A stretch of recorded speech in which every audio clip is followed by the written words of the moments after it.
Aloha, Lohali signing in, and today I want to talk to you about the thing that I hate the most about manga.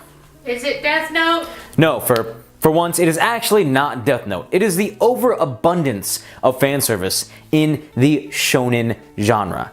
Now, I am going to specifically be talking about the shonen genre because if you've taken a look at my shelves, that's mainly what I have. So I will not be covering shoujo, I will not be covering seinen, I won't be covering any of that. So, gee, if there is an abundance of that anywhere, let me know, obviously, down in the comments.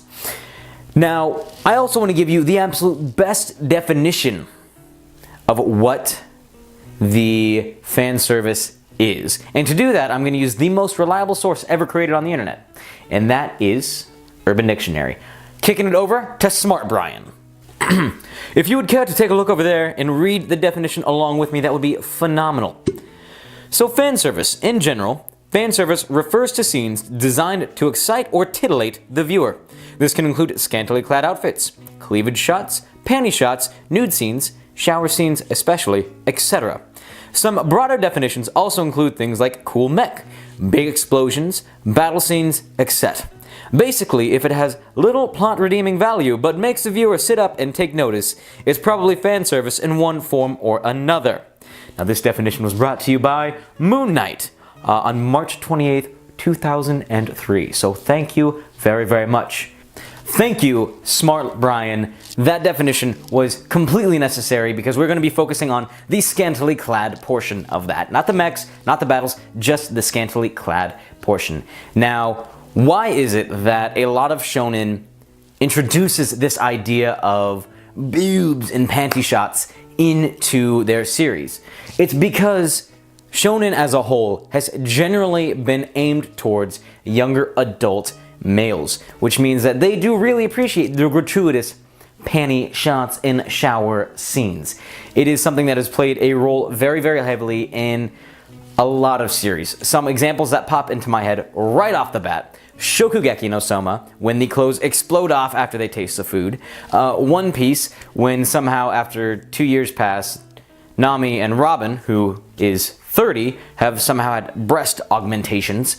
Then you have the trio by Mishima, and while I love him to death, this was a major, major problem. You have Eden Zero, you have Rave Master, and you have Fairy Tail. Now, it wasn't as bad in Rave Master, but man, he really cranked it up to 10 in Fairy Tail. Next, for the ladies, is Toriko with the muscle-bound dudes and food. And finally, in my opinion, again, this is all subjective, the absolute worst offender, and that is History's Strongest Disciple, Kenichi.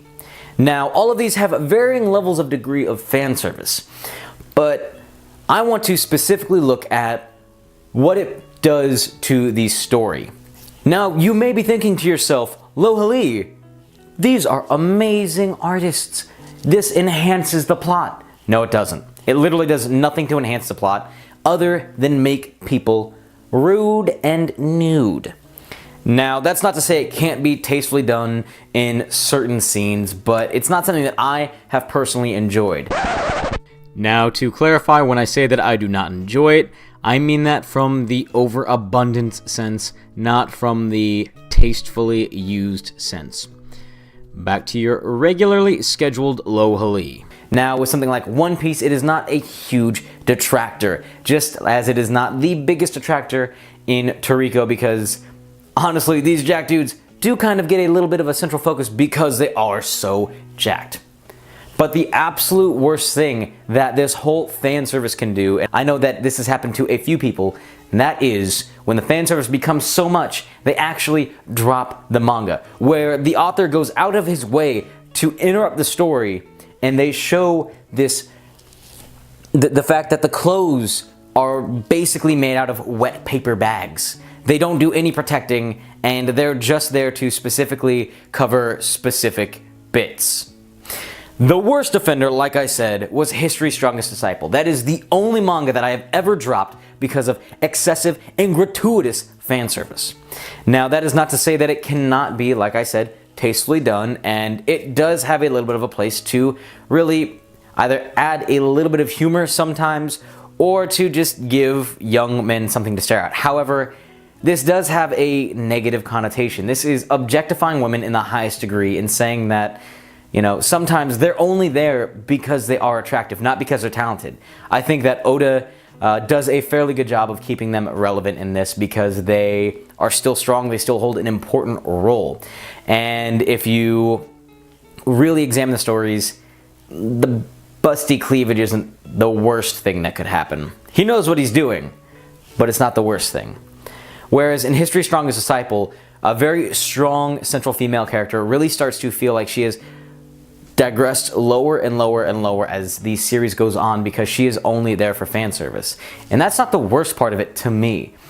As a 25-year-old male, and again, this is culturally speaking something significant for me, and it could be different at other points in the world, they're making a lot of these sexually suggestive ideas pointed at young girls. Now, I'm not going to get into the Lohali stuff. This is legitimately like 16-year-old girls who look like they're 28, and that's kind of weird. I know, again, this is aimed at a younger audience, but I kind of wish that some authors would take this into account, that you do not need to completely sexualize every attractive female character in your series to make it interesting.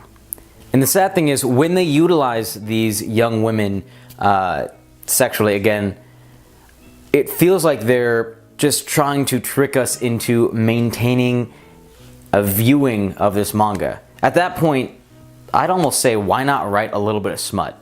That's fine. If I go into a manga knowing full well what is going to be in there, and it's done for that purpose, I am cool with it. But the second that your story becomes more about this fan service towards your audience than it does giving them a great story, it makes me not want to pick it up anymore. And that's something that I think that we should all really start to examine. Why are we reading the story? Is it for the fan service, or is it for the actual arc of the characters? Now, this whole video was subjective, which means that I could be completely wrong.